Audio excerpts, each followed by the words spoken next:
10. Markus bertaruh dengan Jensen. Pertama, dia tidak bisa menelan kembali ucapannya. Kedua, dia ingin menunjukkan dirinya di depan pria paruh baya ini, jadi dia memasuki beberapa toko bahan antik secara acak, dia sendiri yang memilihnya, terlebih lagi dia memilihnya dengan sangat serius. Dia memilih satu barang asli dan beberapa barang palsu, dan akhirnya dia berjalan kembali. 5 benda berharga diletakkan di atas meja. Markus memandang Jensen sambil tersenyum. Ayo kita mulai. Jensen menyentuh dagu sambil menilai. Dia mengaktifkan profound key dengan tenang, kemudian sedikit mengangguk. Nak, apa mungkin kamu tidak bisa melihatnya? Saat melihat Jensen tidak berbicara, Markus tidak bisa menahan diri lagi, dia pun menyentuh janggutnya sambil berkata. Bukan hal aneh jika kamu tidak bisa melihatnya. Barang berharga di sini, diperkirakan para ahli tidak dapat melihat mana yang asli dan mana yang palsu. Kamu minta maaflah dengan baik, aku juga tidak akan membuat perhitungan dengan kesalahanmu. Guru berpengalaman, jika barang itu palsu, aku akan memecahkannya. Kamu tidak mungkin meminta kompensasi, kan? Tanya Jensen sambil tersenyum. Lelucon. Karena barang itu palsu, buat apa juga diganti? Uang sedikit itu, aku Markus mampu menggantinya. Markus dengan bangga mengatakan bahwa dia tidak hanya terkenal di jalan perjuangan, tetapi juga memiliki latar belakang yang besar di kota Asmenia, dia bagus di keduanya. Sekarang dia membuat trik ini untuk memperkenalkannya kepada orang besar di sebelahnya. Baguslah kalau begitu. Pertama-tama, Jensen meraih mangkuk keramik di atas meja dan langsung melemparkannya ke tanah. Ketika orang-orang di sekitar melihat ada orang yang sedang bertaruh dengan Tuan Besar Markus, mereka sedari tadi sudah berkumpul. Ketika mereka melihat tindakan Jensen, mereka semua berseru. Jika mangkuk keramik itu adalah harta karun, maka uang puluhan juta melayang. Palsu. Jensen menatap Markus dengan percaya diri. Wajah Markus berubah tajam, kemudian mengangguk dan berkata. Sedikit ada kemampuan penglihatan. Pada saat ini, ada orang yang kata berwarna biru muda di pecahan di bagian bawah mangkuk yang bertuliskan, dunia mistik. Pengajin dunia musik adalah ahli imitasi saat ini. Hasil karyanya, apalagi instrumen, dapat disembunyikan bahkan dari pelelangan. Beberapa tahun yang lalu, diadakan lelang di Pulau Pelabuhan, dan karyanya dilelang dengan harga 100 juta yuan. 3 tahun kemudian, baru diketahui oleh orang lain bahwa benda berharga seharga 100 juta yuan itu adalah barang palsu. Cara penilaian pada benda juga dinilai.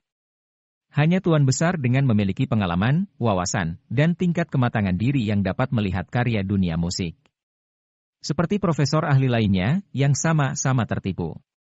Karena itu, Markus mengatakan bahwa Jensen memiliki kemampuan penglihatan. Orang yang bisa dia panggil seperti ini di jalan perjuangan tidak sampai 5 orang. Mungkin keberuntungan. Tetapi, banyak orang masih berpikir Jensen bermain curang. Ini juga palsu. Jensen terus melihat tanda tangan di benda, kemudian menunjuk ke kaligrafi, bahkan dia tidak membuka untuk melihatnya. Markus pun mengangguk. Dan juga ini. Satu-satunya yang asli adalah sepatu sulam ini. Sampai akhirnya, Jensen mengidentifikasi benda berharga yang sebenarnya. Meskipun Jensen tidak memberitahu asal-usul benda berharga itu, tapi diam-diam aura Markus mendingin. Hanya talenta tingkat master yang bisa melihat harta karun yang dia pilih, sedangkan tuan besar pun belum tentu 100% berhasil menebak, namun pemuda ini ternyata menebaknya dengan benar. Ini mungkin keberuntungan. Orang-orang di sekitar tidak berhenti berteriak kaget. Markus berkata dengan santai. Dalam bisnis barang antik ini, 3 poin kemampuan penglihatan, 3 poin pengalaman dan 3 poin keberuntungan. Sepatu sulam memang benar yang asli. Sepatu itu dipakai oleh permaisuri Cisi ketika dia masih muda. Sayangnya hanya ada 1. Hal bagusnya, tidak sepasang, jadi harganya tidak tinggi. Kalau tidak, harganya bisa di atas puluhan juta yuan. Ceka. Semua orang mendengus dingin, yang berarti bahwa anak muda ini yang menang. 3 poin kemampuan penglihatan, 3 poin pengalaman dan 3 poin keberuntungan. Jensen mengingat ucapan Markus. Sebenarnya, dia bergantung pada kemampuan penglihatannya, dia tidak memiliki pengalaman sama sekali. Jensen tiba-tiba tersenyum, kemudian mengeluarkan batu hitam di tangannya dan berkata, "Guru, lihat apakah yang di aku ini adalah benda berharga." Batu ini sekalian diberikan oleh si gigi emas itu waktu Jensen membeli vas sebelumnya. Markus mengambil batu itu, kemudian mengeluarkan kaca pembesar untuk memeriksanya, setelahnya dia mengerutkan kening. Ini hanya batu obsidian yang sangat biasa. Batu ini adalah kaca alami yang didinginkan oleh lava vulkanik, ini bukan termasuk benda mulia. Jensen tersenyum, lalu mengambil kembali batu itu. Kemudian dia meminta seseorang untuk membawa palu dan memalu batu itu dengan keras. Batu hitam itu berangsur-angsur retak, setelahnya memperlihatkan sesuatu seperti manik berbentuk jarum. "Ya Tuhan, ini mutiara!" Seseorang yang memiliki mata tajam itu pun berteriak terkejut. Seluruh tubuh Markus bergetar. Ketika dia masih muda, dia mengebor banyak lubang, tetapi setelah dia menjadi terkenal, dia jarang membuat lubang dan kali ini adalah pertama kalinya dalam beberapa tahun terakhir. "Aku lihat dulu."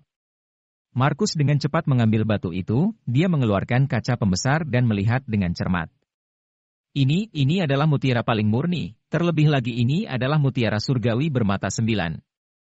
"Tuan Besar Markus, berapa nilai benda ini?" Teriakan kaget mulai terdengar, dan ternyata teriakan dari si gigi emas. "Bagaimanapun, harta itu dibeli dari kiosnya." Mutiara paling berharga saat ini adalah mutiara bermata 13, tetapi benda semacam ini tidak dapat ditemukan, sedangkan untuk mutiara surgawi bermata 9, harganya diperkirakan kisaran puluhan juta yuan. Jika dimasukkan ke dalam pelelangan dan dibanggakan, mungkin harganya bisa mencapai ratusan juta yuan. Ucap Markus dengan sungguh-sungguh.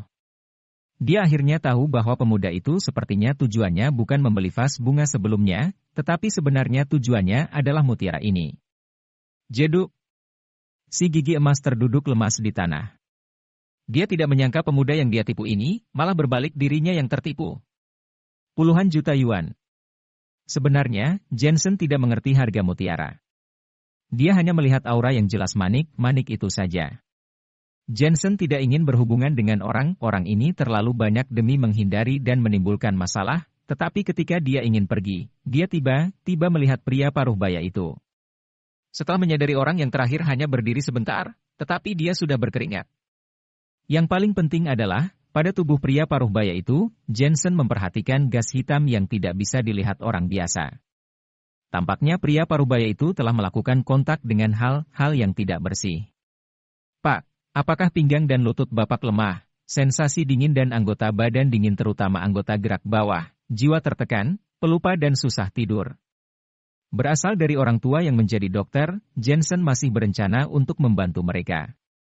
Markus dan yang lainnya masih terkejut dengan mutiara di tangan Jensen. Mereka semua terkejut lagi ketika Jensen tiba-tiba berkata begitu.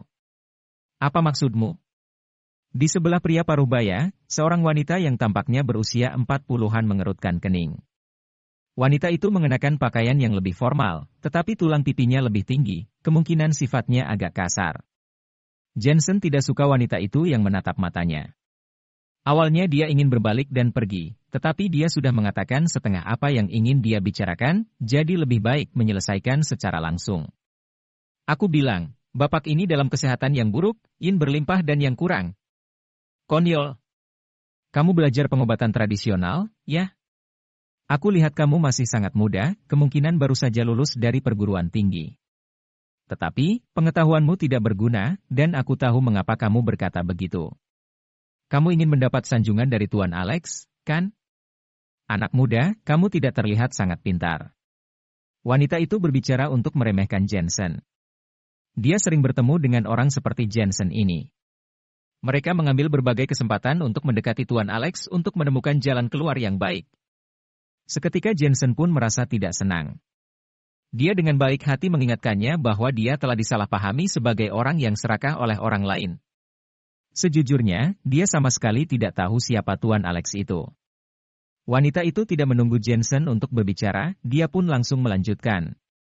"Anak muda, trikmu untuk menipu ini hampir sama dengan orang biasa lainnya.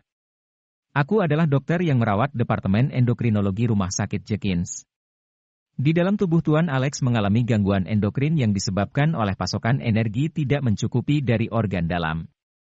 Selama perlahan-lahan mengobatinya, maka penyakitnya akan membaik.